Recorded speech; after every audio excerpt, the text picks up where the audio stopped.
Bismillahirrahmanirrahim. Assalamualaikum warahmatullahi wabarakatuh.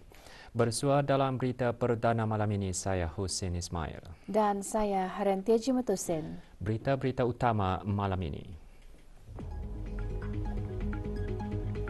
Kepentingan mengenai kitar semula diketengahkan semasa inisiatif Hari Kitar Semula Senegara Sabtu ini. Kempen BN on the Move menggalakkan masyarakat menjalani gaya hidup sihat.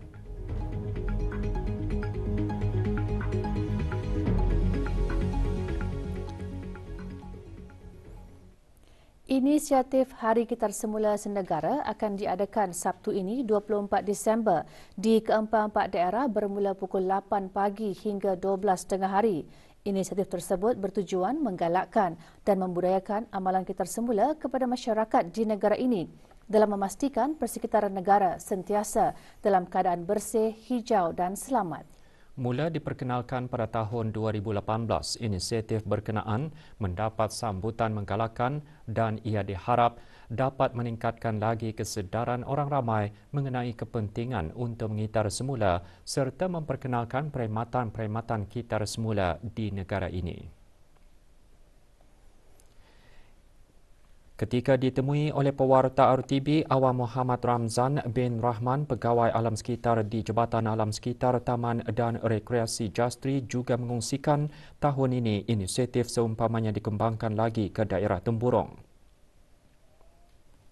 Inisiatif ini dikendalikan untuk menyediakan satu platform atau tempat bagi memudahkan orang ramai untuk menghantar sisa buangan yang boleh diketar semula seperti sisa kertas, plastik botol, cardboard, minyak basah terpakai dan e-waste.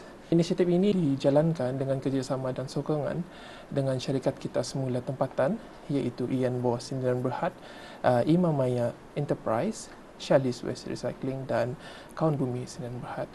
Bagi memudahkan orang ramai, 7 lokasi terpilih bagi inisiatif Hari Kitar Semula Senegara ditempatkan di keempat-empat daerah. Bagi daerah Brunei dan Muara di stesen pindah Sungai Akar, tempat letak kereta Pantai Serasa dan tempat letak kereta Taman Rekreasi Mini Perayaan Kampung Parit. Manakala bagi daerah Tutong di Pejabat Jastri Cawangan Tutong, Pekan Tutong. Pejabat Jastri Cawangan Temburong, Kampung Batang Duri bagi daerah Temburong, sementara itu bagi daerah Belait di Pejabat Jastri Cawangan Belait dan di kawasan letak kereta Taman Rekreasi Jublian Duki Seria.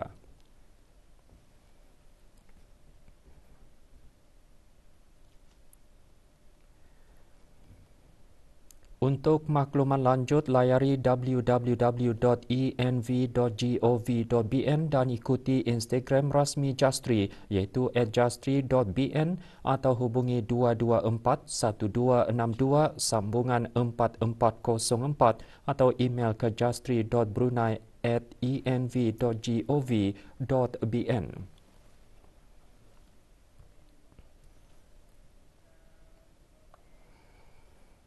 Lebih 71,000 peserta pada masa ini menyahut cabaran bagi mencapai sasaran 20 bilion langkah bersama kempen BN on the Move hujung tahun ini. Sejak dilancarkan pada bulan Oktober lalu, lebih 17 bilion langkah telah berhasil dicapai.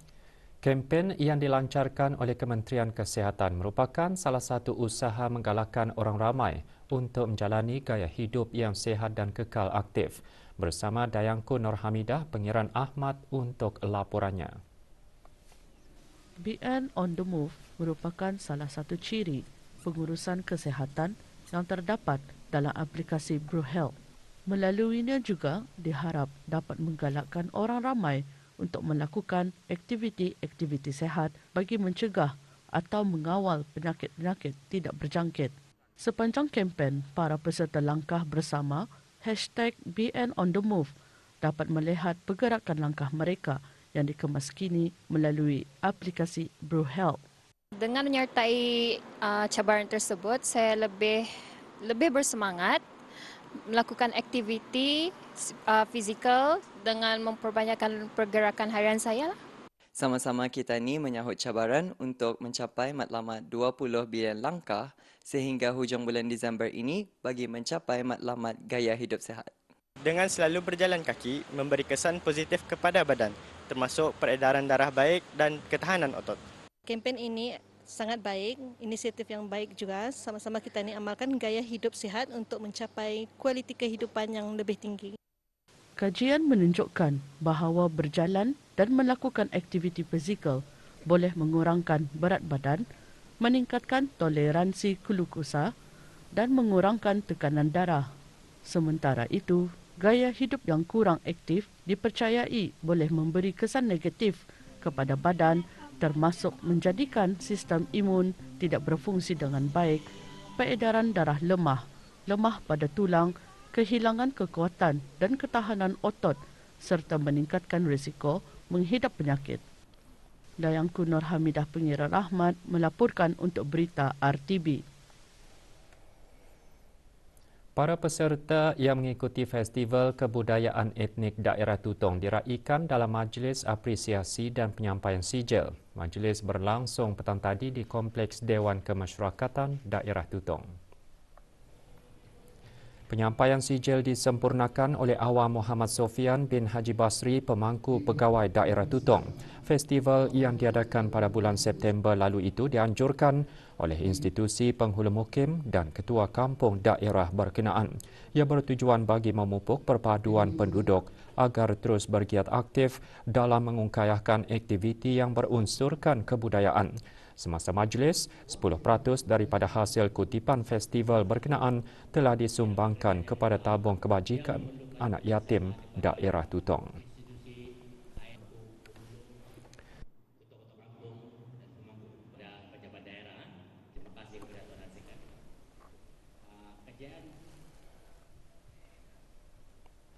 Semua pemilik syarikat perniagaan makanan dan restoran di negara ini dikehendaki untuk mematuhi kewajipan membuat permohonan sijil halal. Ikuti bahan beritanya selepas ini. Teruskan bersama Berita Perdana.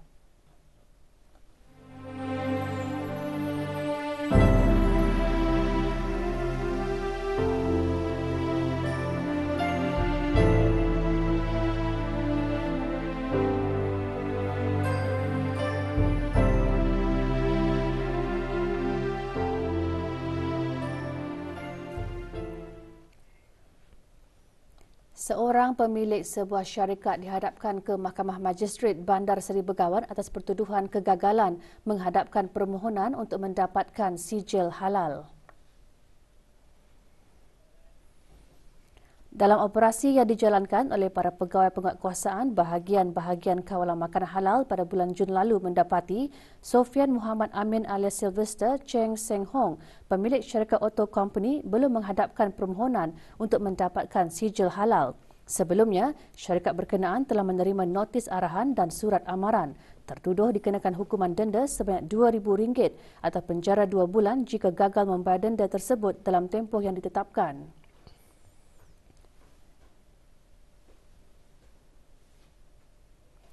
Dalam pada itu, Kementerian Hal Agama mengingatkan semua pemilik-pemilik syarikat perniagaan makanan dan restoran di negara ini yang belum membuat sebarang permohonan sijil halal untuk melakukannya dengan segera kepada Majlis Ugama Islam melalui Jabatan Hal Ehwal Syariah dalam tempoh 6 bulan perniagaan mereka beroperasi. Kegagalan mematuhi kewajipan untuk membuat permohonan sijil halal akan diambil tindakan undang-undang dengan hukuman jika sabit, denda sehingga RM8,000 atau penjara sehingga 2 tahun atau kedua-duanya sekali. Sebarang aduan serta perkongsian maklumat mengenai pelanggaran undang-undang dan peraturan pensijilan halal di negara ini, hubungi terus Jabatan Hal Ehwal Syariah melalui bahagian kawalan makanan halal dengan menghubungi talian hotline 716-6222 atau mana-mana pejabat bahagian kawalan makanan halal di setiap daerah.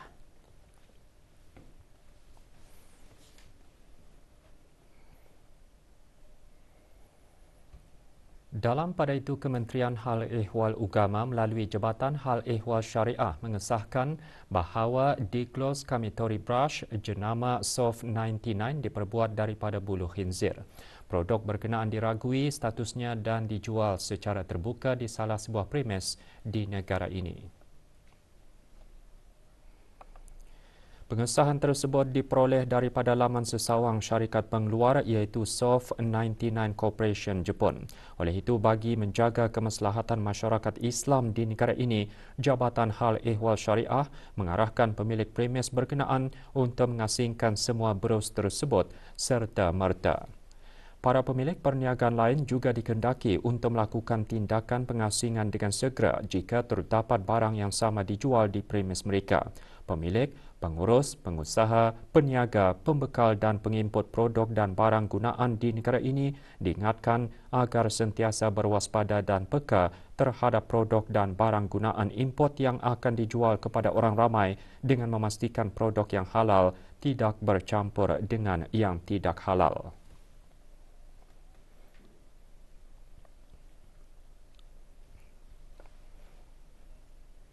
Status harian normal baharu COVID-19, 3 kes berada dalam kategori 5 iaitu memerlukan rawatan di unit rawatan intensif ICU, manakala 2 kes berada dalam kategori 4 iaitu memerlukan bantuan oksigen dan di bawah pemantauan rapi.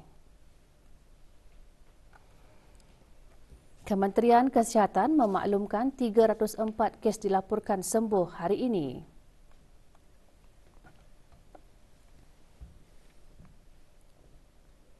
Jumlah keseluruhan pemberian 2 dos vaksin COVID-19 bagi kanak-kanak berumur 5 hingga 11 tahun 87.1%. Bagi remaja berumur 12 hingga 17 tahun yang mendapat 3 dos vaksin 62.4%. Dan liputan bagi rakyat dan penduduk negara ini yang mendapatkan 3 dos vaksin 78.9%.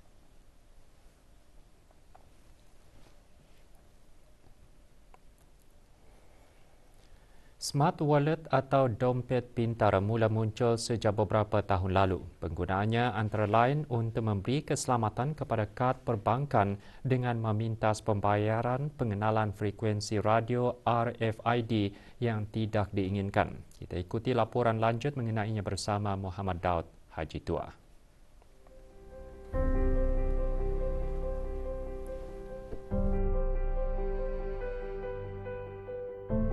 Mempunyai hobi menyimpan koleksi dompet, Awang Abdul Ghani bin Haji Muhammad Saidi, pengasas bersama Ultimate Wallet, merupakan antara pengguna awal dompet pintar.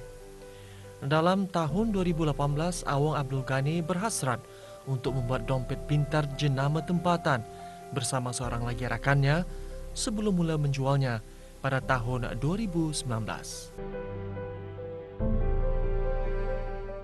Mulanya dengan modal yang sedikit dan Alhamdulillah setelah beberapa bulan kami menjual wallet ini, banyak sekali galakan daripada masyarakat Ketani untuk menjayakan lagi bisnes kami, terutamanya dalam bisnes menjual smart wallet buatan daripada kami sendiri.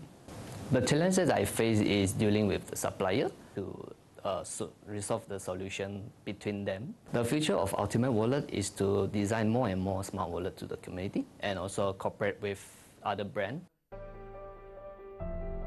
Dompet pintar keluaran Ultimate Wallet merupakan sebagai salah satu langkah berjaga-jaga bagi pengguna yang menggunakan kaedah pembayaran RFID.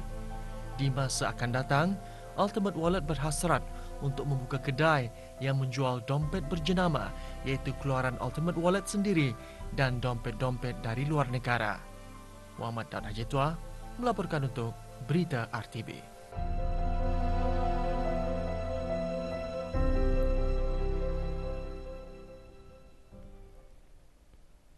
Seorang perempuan warga negara asing ditahan kerana dipercayai terlibat dalam aktiviti menawarkan aktiviti tidak bermoral. Suspek berusia 29 tahun ditahan dalam serbuan yang dijalankan oleh pegawai dan keanggotaan daripada Unit Siasatan Penumpasan Perjudian dan Pencegahan Maksiat beserta Unit Siasatan Pemerdagangan Manusia, Jabatan Siasatan Jenayah, Pasukan Polis di Raja Brunei ke atas sebuah bilik penginapan di kawasan Jalan Raja Isteri Pengiran Saleha, daerah Brunei dan Muara.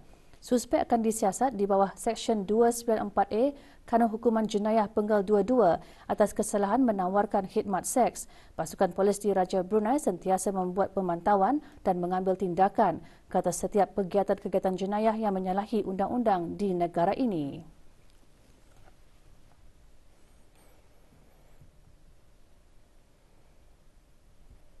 Kejohanan Taekwondo antarabangsa Piala Duta Korea kali kedua anjuran Kedutaan Republik Korea di negara Brunei Darussalam dan Persatuan Taekwondo Brunei Darussalam memasuki hari kedua hari ini. Lebih 250 peserta dari pelbagai peringkat umur terdiri daripada kelab-kelab taekwondo di negara ini dan kelab taekwondo dari Sabah dan Johor, Malaysia menyertainya. Pertandingan menonjolkan acara koreografi atau sparring yang disertai oleh semua kategori. Kejohanan bertujuan mencari bakat-bakat dalam sukan taekwondo bagi mewakili negara dalam pertandingan akan datang serta memberi peluang kepada para peserta menimba pengalaman. Sejak ia mula diperkenalkan pada tahun 2018, pertandingan banyak melahirkan peserta-peserta muda yang minat dalam sukan tersebut.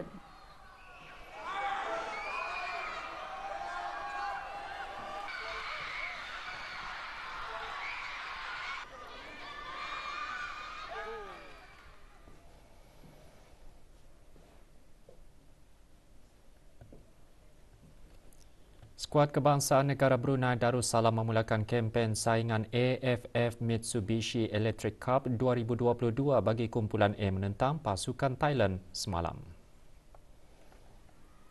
Dalam aksi di Stadium KLFA Malaysia, skuad negara tewas 0-5 kepada Thailand. Seawal minit ke-8, Thailand menjaringkan gol pertama melalui Bodin Fala. Thailand menggandakan jaringan menerusi tandukan Tirasil Dangda pada minit ke-44. Bersambung babak kedua perlawanan, pasukan negara membuat kesilapan apabila Yura Indra Putra menyumbatkan ke gawang sendiri pada minit ke-88 untuk Thailand selesa mendahului lawannya 3-0. Pada minit-minit akhir perlawanan, Thailand berhasil menjaringkan 2 lagi gol untuk memuktamadkan keputusan Brunei Darussalam 0-5 Thailand. Sementara itu, di Stadium Kebangsaan Morodok Teko lewat petang kemarin, Kemboja menang 3-2 ke atas Filipina. Kemboja mendahului perlawanan seawal minit ke-16. 4 minit kemudian, Kemboja menjaringkan gol kedua sebelum Filipina merapatkan jurang gol di minit ke-41 untuk kedudukan 2-1.